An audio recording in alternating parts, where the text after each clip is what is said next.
The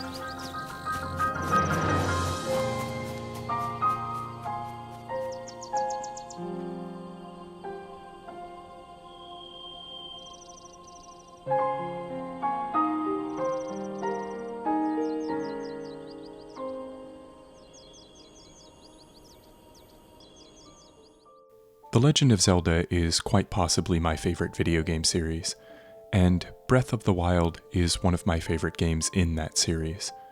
So why is it that I just couldn't connect with its direct sequel, Tears of the Kingdom? It was built on the same engine, has many of the same characters, and even uses the same overworld. But I really struggled to find the same level of enjoyment in Tears of the Kingdom that I had found in Breath of the Wild. I even went back to playing Breath of the Wild about halfway through Tears of the Kingdom, just to make sure that it wasn't nostalgia. And what I found was that I was still enjoying playing Breath of the Wild, 6 years after its release. When I went back to playing Tears of the Kingdom, something still felt off. I had trouble figuring out exactly what it was that was missing. Like a lot of other people, I had issues with the storytelling, the reused and bloated progression mechanics. I wasn't particularly fond of the focus on vehicle building, and I thought that the fuse mechanic was more of a hassle than an innovation. But the more I thought about it, the more I realized that none of those things were really what was keeping me from enjoying Tears of the Kingdom. I was still willing to look past those issues, but after spending some time really dissecting how I felt as I played, I realized something I haven't heard anyone else talk about. Tears of the Kingdom is just too much game. I don't mean that the world is too large or that there's too much to do. What I mean is that the developers put too much emphasis on Tears of the Kingdom being a game. Almost every aspect of Tears of the Kingdom seems to exist for the sole purpose of highlighting and then perpetuating the gameplay loop. And by that metric, Tears of the Kingdom is a fantastic game. The physics engine is deep and genuinely fun to play around with. In isolation, vehicles and contraptions are also absolutely fun to create. Areas where it succeeds in its vision could be considered high points for the series as a whole. So how did this exaggerated focus on being a game affect my interaction with it? And what exactly do I mean when I say that it is too focused on being a game? To answer those questions, I think it would be helpful to look briefly at another Nintendo property, the Mario series. With Mario, every element of the world is intricately designed to serve gameplay. Blocks, enemies, and platforms are not intended to be seen as an actual part of the world itself, but simply interactive components that engage in the game's core mechanics. There is barely any effort paid to motivation, world building, or setting beyond simply asking if something would be fun. And that works for Mario. It unambiguously presents itself as a game. There's no need to ask why a platform is floating or why an enemy exists. Mario levels are short vignettes that aren't designed to be explored so much as experienced. With Mario, the entire purpose of the game is to interact with the mechanics, and the staging is built entirely around this concept. Zelda is fundamentally different from this.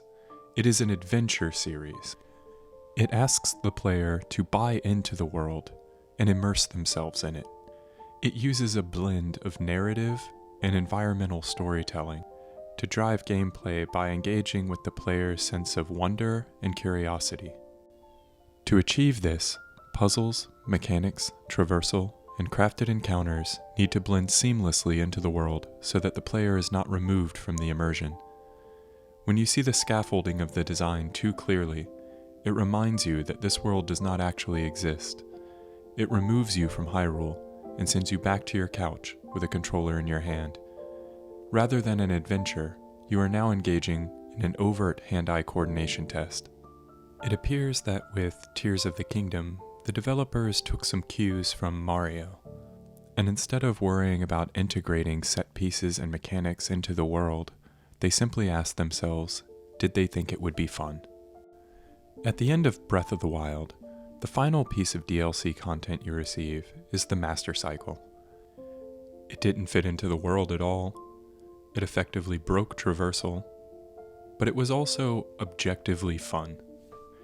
And it was fine as the very last piece of DLC content you receive, because essentially breaking immersion as a fun post-game reward had no effect on your experience of the game up to that point.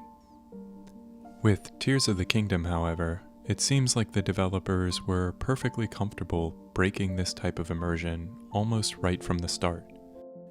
And like other series where visual storytelling and world-building integration take a backseat to the functional mechanics of the gameplay, Tears of the Kingdom's world is littered with copy and pasted scenarios for engaging with the game's core mechanics, but seemingly very little justification for doing so. Sky Islands often present puzzles right alongside the answers to those puzzles in plain sight, which destroys any sense of accomplishment you may get from solving them, which reinforces the focus on engaging with the game's core mechanics rather than exploring the world that they exist within. And while many of these new gameplay mechanics are fun, they effectively destroy the sense of discovery that I had enjoyed in Breath of the Wild. I have a feeling that the developers recognized that many players would feel similarly, and that's why they added so many caves and wells throughout the world, oftentimes with very little reward. Almost every standalone cave, for example, features the same bubble frog as your motivation to explore them. This doesn't give you a sense of discovery, so much as confirmation of a pattern. And outside of the obvious platforming and ability showcase set pieces, the stubborn reuse of Koroks and shrines serves to show that their core functionality as progression systems and isolated puzzle dioramas were more important than their ability to fit cohesively within the world. This emphasis on gameplay over substance and fun over fulfillment was the central issue I had with Tears of the Kingdom.